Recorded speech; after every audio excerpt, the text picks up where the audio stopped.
والله لو كده في الكاس زوج ولاد او حاجه. لا ويش بعدين رحت معقول بس زي ما نصفر شويه حلوين لكن اقوى يقولون يعني تو ويش كوانتين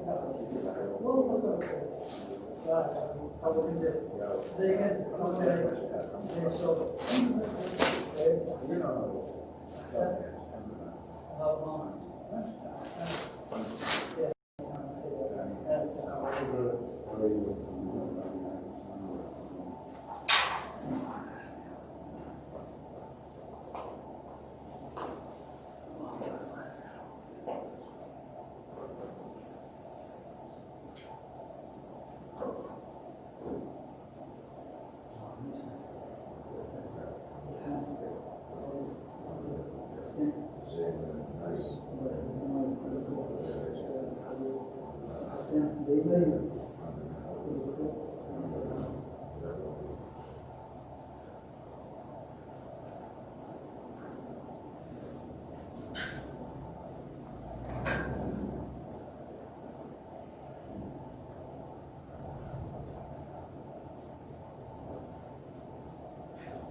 الله أكبر الله أكبر الله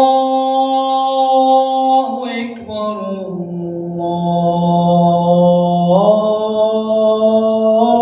الله أكبر أشهد أن لا إله إلا الله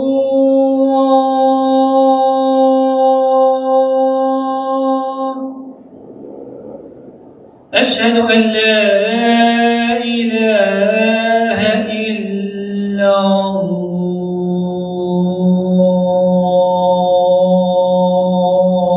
الله أشهد أن محمدًا رسول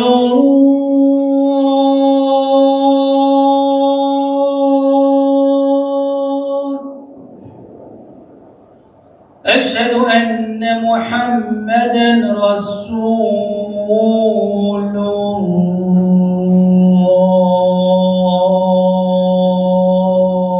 الله حي على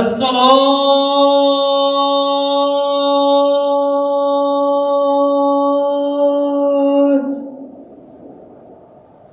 حي على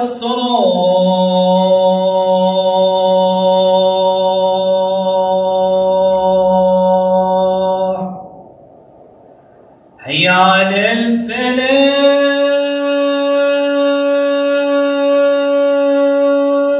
الفلاح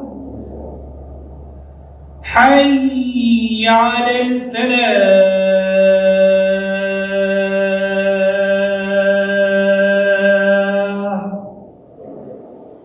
الله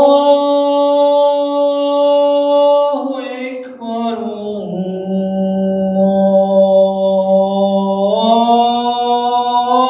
الله أكبر لا إله إلا الله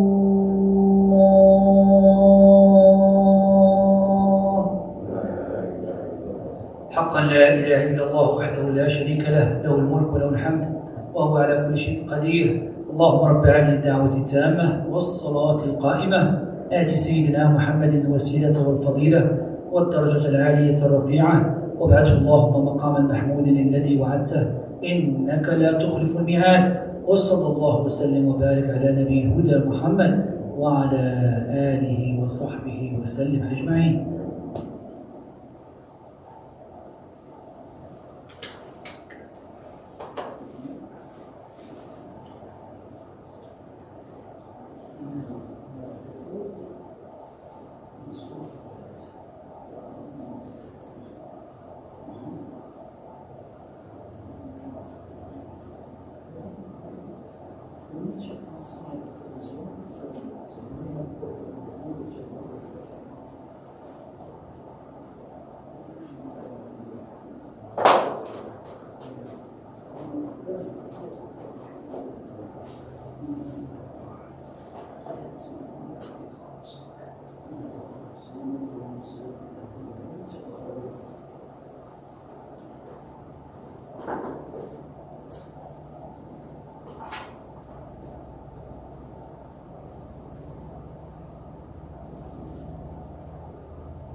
الحمد لله وحده والصلاة والسلام على من لا نبي بعده. بعد أعوذ بالله من الشيطان الرجيم. بسم الله الرحمن الرحيم. كل نفس ذائقة الموت. صدق الله العظيم. وقال عمر بن الخطاب: كل يوم يقول مات فلان ومات فلان، وسيأتي يوم يقول مات عمر. Alhamdulillah, it's a great blessing and opportunity from Allah subhanahu wa ta'ala that once again He has allowed us to come together and offer Salat al-Jummah in a congregational manner.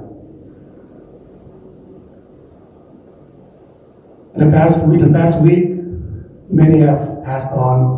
I just received news that one of the board members' son, Umair Chaudhary, passed away. And 2 days prior, around Tuesday, one of our students, his father also has passed away. He was caught in a collision and he passed away, and his mother is in a very critical condition. And the child, he's our student, he's a hafiz, he studied with Qari and he does a part-time alim course with us on Sundays. And he's only 16 years old, and he's the oldest in the family. So a lot of sadness for his family and for all of mankind. When Allah subhanahu wa ta'ala, He mentions in the Quran, that every soul will taste death.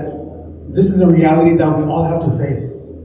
For each one of us, how do I prepare for that? And when we lose a loved one, a beloved individual, when we lose a family member, how do we react? How do I navigate myself? Inshallah, we'll be discussing a little bit about that, inshallah. Last night, Qari Zaid, he had all the students together and he was making, gave a little talk, made some du'as over Zoom. And a few things he discussed. That the fact that these individuals are passing away, Arshad uncle, he passed away, you could look at it he was very fortunate. He was an individual, passed away, and they had Iman. Today, to preserve the Iman is very difficult. How everything around us is calling us towards dunya. Everything around us is calling us towards haram. Everything around us is calling us away from Allah subhanahu wa ta'ala.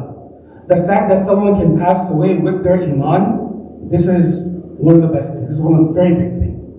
And the fact that he was able to pass away, and obviously death by impact is one of the criteria, or one of the conditions that gives the person a status of shuhada, shaheed, and martyr in Islam.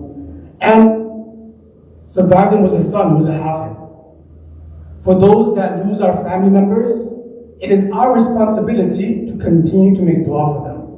There are many individuals that their parents pass away, their grandparents pass away, that will make dua for them. They either forget the importance or they don't know how to, but the fact that he had a hafiz, or there was some charity that he has done, and he continues to add on to his book of deeds. But there are three things that even after a person passes away, even after a person passes on, he will continue to harvest the rewards of those three things. One is a pious child. A child that has been taught the importance of deen. A child has been taught the love, the hope of Allah subhanahu wa ta'ala and Rasulullah sallallahu alayhi wa sallam. Now this child, as he grows older, as he lives his life, he will continue to be doing ibadah. Whether the child, when he gets older, he will continue to make dua for the parents. Because the parents' efforts in raising the child, giving the importance of Islam into the life, giving them the means of studying the Quran, every huruf and every harf and every letter this child reads, the parents get the reward, the teachers get the reward. So the ibadah of the children, the parents will continue to harvest the reward. And then we have sadaqah jariyah. Charity that will continue to give residual income as they try to advertise. This is a residual a'mal and reward that will continue to stack on your book of deeds. And then it's any sort of ulum or any knowledge that you have departed upon someone. Any knowledge you have taught someone and now he is acting upon that knowledge and he is spreading that same knowledge to another individual. All those that act upon this knowledge, the person who has taught originally, he will get all the reward. May Allah subhanahu wa ta'ala give us tawfiq to be from all these categories. Ameen. Ibn Abdul Malik, he was a Khalifa of Islam after the passing of Rasulullah sallallahu alaihi wasallam. So he had a dream. He had a dream, and in his dream, all his teeth fell out. All his teeth fell out, so he asked an interpreter about this dream, and this person said that, if you're saying that all your teeth fell out, that means every single member of the family will perish, will die. Ibn Malik, he was a Khalifa, he had authority and power. He didn't like this explanation of the dream that he gave, so he sentenced them to death. And then he called another individual. And he asked them the same dream. And then this person gave him the glad tidings. You will live the longest in your family. You will live the longest. You will outlive your family. And he was so happy with the news. He called him over, treated him with so much generosity and benevolence. He was so happy. The reality of this world is a person will live this life and he will end up losing loved ones. It's at that moment, how do we navigate in their life? I remember when I was in Jummah and we went to Lucknow, India. And over there they have the children's, they love flying kites. They fly kites. It's one of the favorite pastime sports. The streets are very narrow, and all the telephone wiring, all that very narrow, very impossible. They will fly their kites on rooftops. And there was this young boy, 19 years old, 20 years old, and he was flying his kite. He fell over, he fell off. This is possibly a week before we arrived at that location, at that masjid.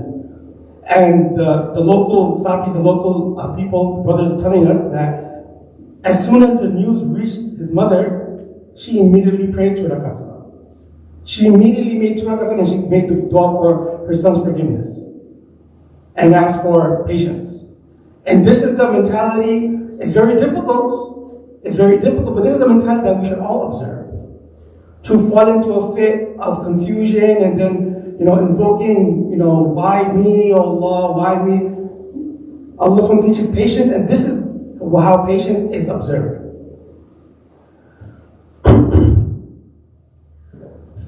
Abdullah ibn Abbas, radiallahu ta'ala anhu, when his father passed away, normally when a person's family member passes away, no one really likes to hear the advice that people give. That your father is in a better place. Very cliche saying, your father is in a very better place. And albeit it can be true, but we don't know. We don't know. So Abdullah ibn Abbas, he wasn't in the mood. And like anyone, no one would be in the mood of listening to people. They would just want to be alone in seclusion and just think about what it's like. One A'rabi, a Bedouin, came to Abdullah ibn Abbas. He wasn't a scholar. He wasn't very eloquent in Arabic. He didn't have any gift of talking. And he told Abdullah ibn Abbas, خير من عباس أجلك بعد والله خير منك عباس. That you becoming very patient in the separation from your father is more rewarding to you. When you are observing patience after the passing of your father, this is more rewarding for you. And Allah subhanahu wa ta'ala is more rewarding to your father than you are. We cannot, right? We love our parents, we love our siblings, we love our brothers, we love our family. But how much can we actually do for them? We can do whatever we can, but how much can we actually do? And what does Allah subhanahu wa ta'ala have in store for them? The reward and the way Allah will treat them in the akhirah, we can never amount to that. So feel happy that when we say that your family is in a better place, feel happy that you know for sure. If your father was a very pious individual, very God-fearing individual, very connected to Allah subhanahu wa ta'ala, then feel happy that inshallah he is doing better somewhere else. Allah subhanahu wa ta'ala is taking care of him. And if he passed away with Iman, that is a guaranteed Jannah. Allah subhanahu wa ta'ala accept us all. Now, from a brief summary, from whatever I could recall, from what Qari was mentioning, Allah subhanahu wa ta'ala, He explains, He teaches us about patience, and He teaches us how to prepare for death. He gives us the warnings and the teachings. How does a person prepare for his death? And the teachings are already explained. It's already clearly set in front of us. It is up to us to observe it. To fall into a fit of confusion and sadness, and then to forego our a'mal, that is the opposite, that is the whispers of shaitan, that is what shaitan wants. But when a person turns back to Allah subhanahu wa ta'ala and continues to make his dua, this is the sabbath that Allah is asking for. Continue to seek repentance. Continue to seek repentance for yourself. Continue to seek repentance and maghfirah for yourself and the deceased and the loved ones. Change your ways. Change. Many people, you'll find that after the passing of the family, their life completely changes. Now it could change from one way, or from a very negative manner, or a very positive manner. Change our life in a way to see how can I get closer to Allah subhanahu wa ta'ala. Because when I am set on the correct path and I am praying for my parents, my siblings, then my children, when I teach them also, they'll be also making dua for our children. They'll be also be making dua for our parents and our siblings. And continue making dua for the whole of mankind. We cannot be very perfect, right? Allah subhanahu wa ta'ala has created us in a very perfect form, but our character, it can't be perfect. It's very flawed. It's very flawed. But the attempt, the sort of effort that we make into correcting ourselves, that is the effort that Allah subhanahu wa ta'ala loves the most. Inna Allah yuhibbu at-tawwabin wa yuhibbu al-mutatahhirin. Allah subhanahu wa ta'ala loves those who are always asking and seeking for forgiveness. Allah subhanahu wa ta'ala loves even more that a person, he makes a mistake, he does a sin, and then he asks Allah subhanahu wa ta'ala for forgiveness. Allah subhanahu wa ta'ala loves that person more than the person who doesn't do any sin at all. Now, please have the proper understanding of this. That we continue to turn towards Allah and ask Allah for maghfirah, ask Allah for forgiveness. That Allah subhanahu wa ta'ala loves so much. Because a person, when he does sin, Shaitan is always behind him, telling him, you're such a sinful individual. How do you think you will receive retribution from Allah subhanahu wa ta'ala? How do you think you will receive forgiveness from Allah subhanahu wa ta'ala? You're such a sinful individual. And Shaitan will continue to whisper these thoughts into our minds, into our hearts. But if a person falls into that trap, then we are ignoring one of the qualities of Allah subhanahu wa ta'ala. Allah subhanahu wa ta'ala is at-tawwab, ever forgiving, so merciful, always forgiving. His patience is unlimited. We could do wrong to an individual, a human, but we continue to do wrong to them and we continue to ask for forgiveness. After a while, they will snap. After a while, they can't take it no more. They won't take your sorry, your apology seriously. But if Allah subhanahu wa ta'ala, every time we make an error, we should not wait. You make a qasam, you make wa'ada, you make promises to Allah, I will never go back to the sin. And then again you go back to the sin. You still turn back to Allah and you still ask for forgiveness. And Allah subhanahu wa ta'ala will forgive again and again. Umar radiallahu ta'ala, he would say, كل يوم يقول مات فلان ومات فلان وسيأتي يوم يقول مات عمر. That every day you will hear the news that this person has passed, this person has passed, this person has passed. Soon the news will pass that Tammam had passed, Abdullah had passed, Hanif had passed. Then we always hear the names of others. Everyone's passing away, and death seems so far from me. Death seems very strange to me. We see the reality of it, we see it happening. But then because of the daily activities, or the daily indulgence that we get ourselves into, we tend to forget. And a day will come when our name is being passed around the lips of people. When our name is being passed around. And from the mom, it becomes the mayyit, becomes the body. And it will soon happen. A poet says, "Oh, the one who stands by my grave. Why are you so surprised about my condition, about my situation? Why are you so surprised? If you go into the graveyard, you will not find one-size grave everywhere. Some graves are very small. Some graves are very big. Some graves you'll find that they live for 1 year. They live for 80 years. The people come and go. It's a time that we have spent in this, the time we spent during our life, how we spent it, how we treated each other. What was my connection with my people? What was the connection with Allah subhanahu wa ta'ala? This is what Allah subhanahu wa ta'ala will look for. When we stand in front of Allah subhanahu wa ta'ala, Yawm al-Qiyamah, Allah subhanahu wa ta'ala will not look at my family lineage. Allah subhanahu wa ta'ala will not look at what wealth I had amassed, what sort of degree and education did I receive. But Allah subhanahu wa ta'ala will look at my a'mal. Allah subhanahu wa ta'ala will look into my heart. How was my character with people? How was my business dealing with my people? How did I treat my neighbors? How did I treat my co-workers? How was I with my family, with my parents, my siblings? Allah wants to look into these. Did I observe my daily prayers? Did I follow the sunnah of Rasulullah? Or did I forego the sunnah of Rasulullah? Did I adhere and believe and take into consideration and act upon the warnings of Allah subhanahu wa ta'ala? This is what Allah subhanahu wa ta'ala will look for. And that day when we show our car keys and our credit cards and our education diplomas, this is no value in the eyes of Allah subhanahu wa ta'ala. So we should prepare wisely. So the poet continues, yesterday I was like you. Yesterday I was like you. I was also the one helping the burial. And today I am inside. Yesterday I had the same condition as you. I was looking at those who have passed on. But now look at me now. I have passed on. And this life will continue. This cycle will continue. We have to prepare for it. Imam Malik, rahmatullah alayhi, he had this passion that he wanted to be buried in Makkah Mukarramah. Who doesn't want to be buried in the land of Rasulullah sallallahu alayhi wasallam? For this fear, he did not want to do Hajj. For this fear, he did not want to do Hajj. He had the fear that what if I pass away? The thought of passing away, of maut, of death, was always lingering on his mind. What if I pass away? And then he asked Ibn Sirin, he had a dream. In the dream, he met Rasulullah sallallahu alayhi wasallam, and Rasulullah sallallahu alayhi wasallam, he extended his hand and he pointed his hand and he showed 5. And next morning, he approached Ibn Sirin, who was very expert in interpreting dreams. And Ibn Sirin said that, what is this 5? 5 days? Do I have 5 days left? Do I have 5 minutes left? 5 hours?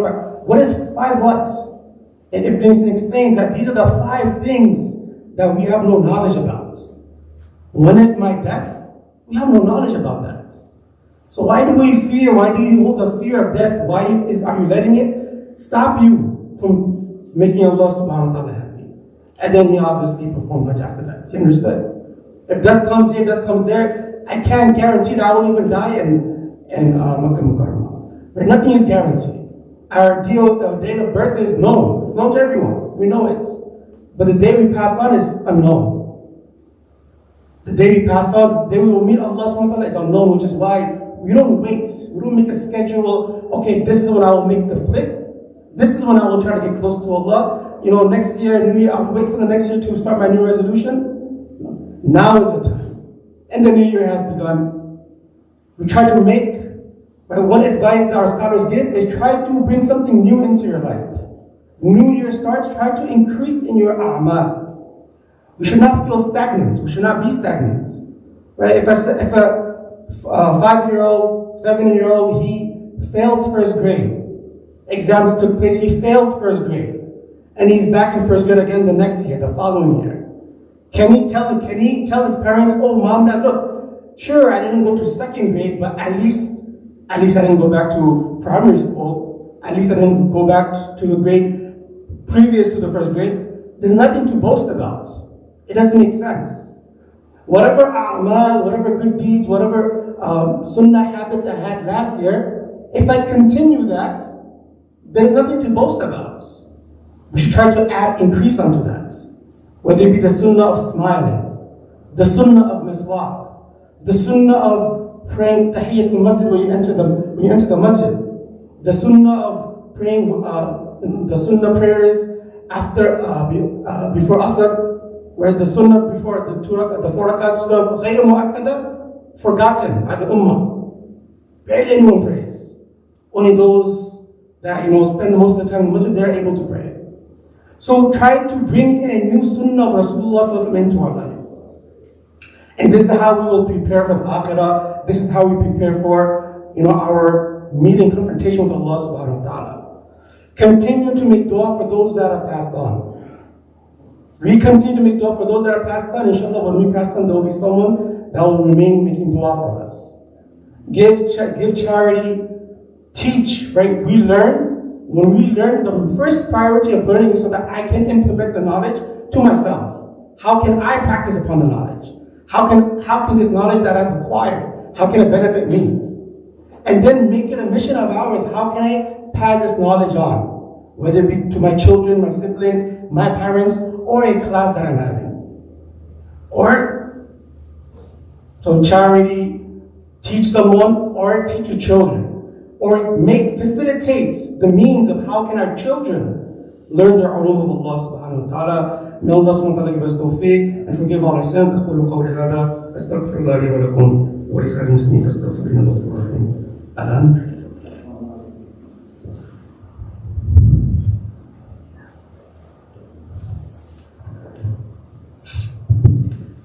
الله أكبر الله أكبر الله أكبر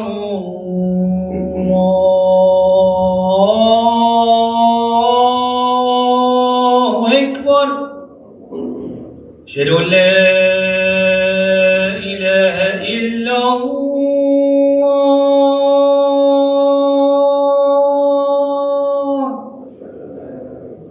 أشهد أن لا إله إلا الله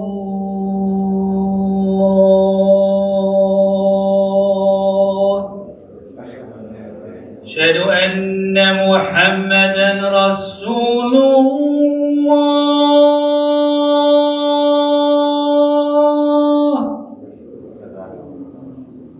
أشهد أن محمدًا رسول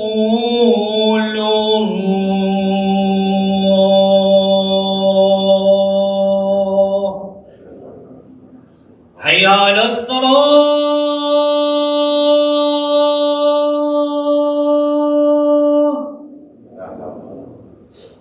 حي على الصلاة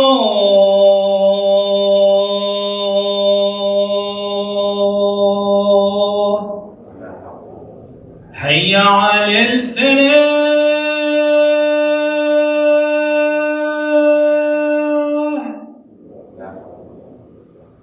حي على الفلاح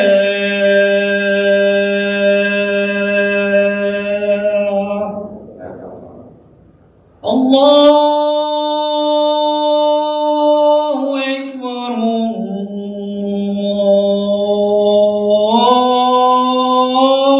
الله أكبر لا إله إلا الله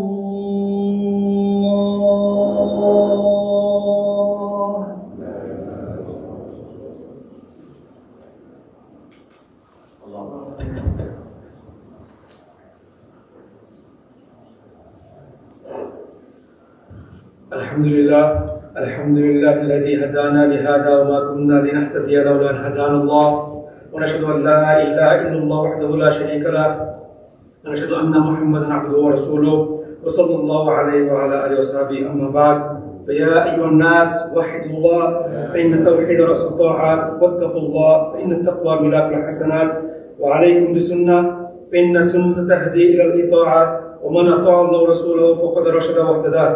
وإياكم البدعة فإن البدعة تهدي إلى المعصية، ومن يعص الله ورسوله فقد ضل وغوى. وعليكم بالصدق فإن الصدق ينجي والكذب يهلك. وعليكم بالإحسان فإن الله يستكمل رزقها. فاتقوا الله واجملوا في الطلب وتوكلوا عليه فإن الله يحب المتوكلين. ودعوه فإن ربكم مجيب الداعين. أعوذ بالله من الشيطان الرجيم. وقال ربكم ادعوني أستجب لكم إن الذين يستكبرون عن عبادتي سيدخلون جهنم داخرين. فاستغفروه يمددكم بأموال وبنين. بارك الله لنا ولكم في القرآن الكريم ونفعنا وإياكم بما فيه من الآيات والذكر الحكيم. أستغفر الله لي ولكم ولسائر المسلمين فاستغفروا إنه هو الغفور الرحيم.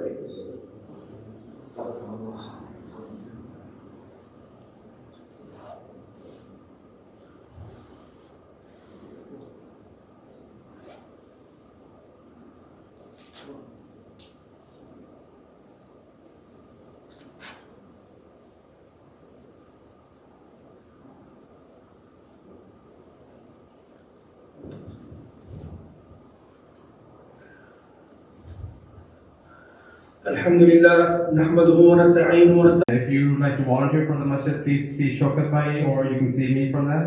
And please purchase Jummah lunch on the way out, or if you'd like to sponsor Jummah lunch, it's only $100. And that turns into like almost $300 for the masjid. So it's a plus situation for the masjid. Alhamdulillah. And as all of you know, Brother Umair passed away a few days ago. So the family has requested to do Quranic Hani tomorrow, 2 o'clock to 5 p.m. inshallah.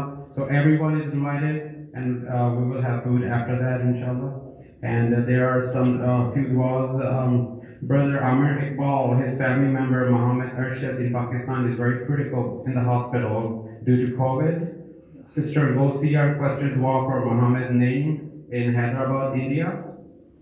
And Jamal Nasser, he's very critical. He's a brother of Ejaz Bhai. So we will make a dua for everybody, inshallah.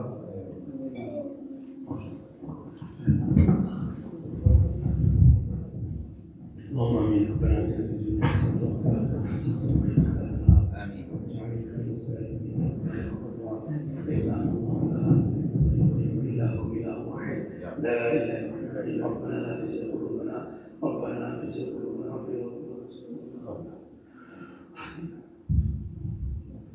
اللهم اغفر حينا وللمشايخ والمساكين والكبير وذوي الإيمان. اللهم أحيهم من الوحي الإسلام ومن الفقه والفقه والإيمان. اللهم اشف اللهم اشف اللهم اشف اللهم اشف اللهم اشف.